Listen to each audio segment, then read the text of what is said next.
off to the park.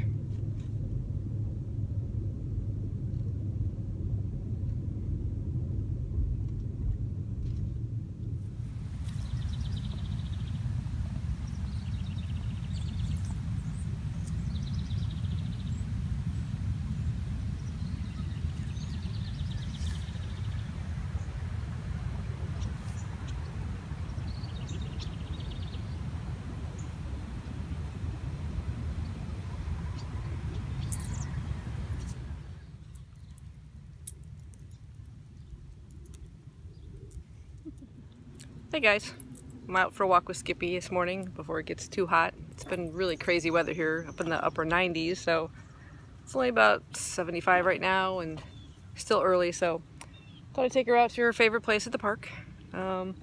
She's got to go for a bit of surgery in a couple days. She's got a bump on her foot. You might have seen a bandage, kind of hard to see on her left front foot. She's got a little bump there. It's got to get removed because she's been kind of looking at it. It's bleeding a little bit. Don't quite know. I think it's a cyst or something, but that's got to come off. But we're putting her under because she's got to get her teeth cleaned, and I'm a little nervous at her age to even do anything like that. Hello, plane.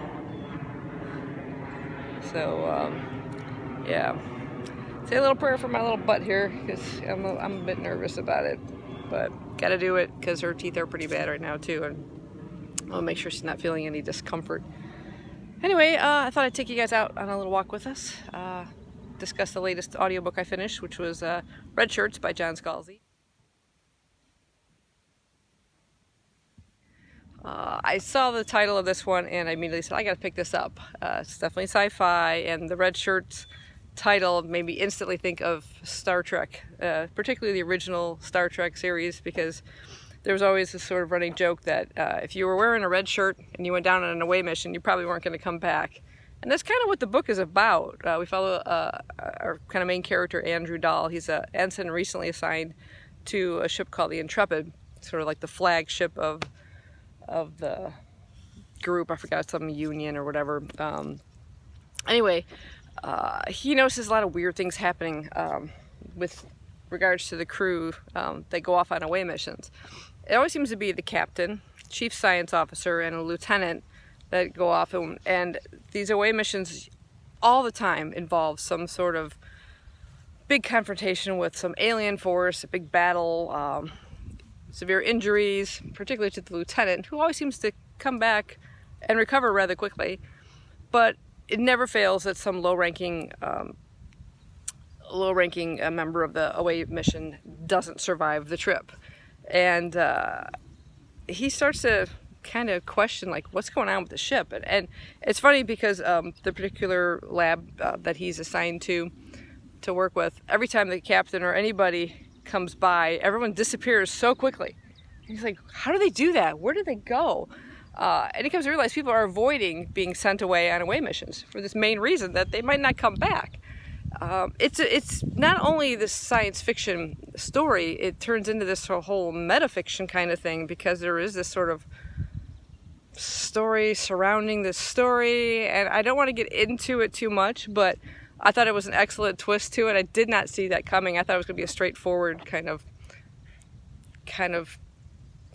I don't know, poking fun at the whole Star Trek thing. And they even do mention that Star Trek series, which is really hilarious.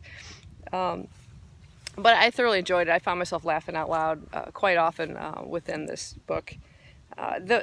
Just when you think the story is over, though, there are these like 3 codas at the end that at first I wasn't too sure. It kind of put me out of the story in a way. But then I saw the point of it and how it's all kind of joined together. I wish they were a little bit shorter. I don't know that they needed the 3, but by the time I finished it, I was glad I did stick with it and listen to all of them. And I really enjoyed it, and I particularly enjoyed the narration by Wil Wheaton. He does a fantastic job when he's narrating. So I really highly recommend this. I'm looking forward to getting into more of Scalzi's work, because I've read or listened to a couple of them now, particularly narrated by Wil Wheaton, which I really enjoyed. But I really enjoy his writing, so I'm looking forward to checking out some more. So we're going to go ahead and finish our walk.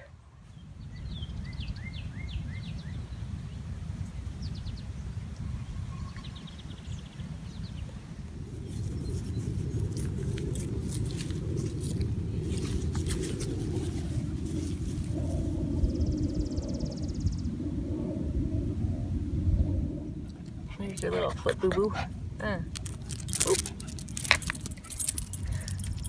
Not bothering her too much when she's walking, that's good. I'm coming.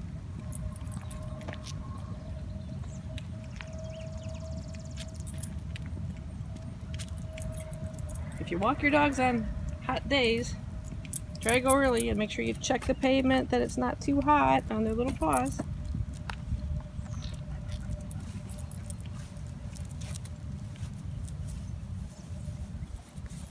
Whoops. Did you fall back? What happened? Huh? A little hill there threw off balance.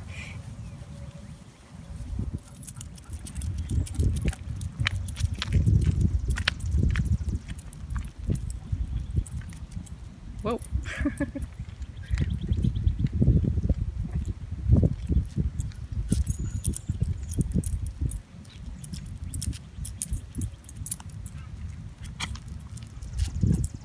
Well, walk's over. Thanks for joining us. Hey, are you driving or me?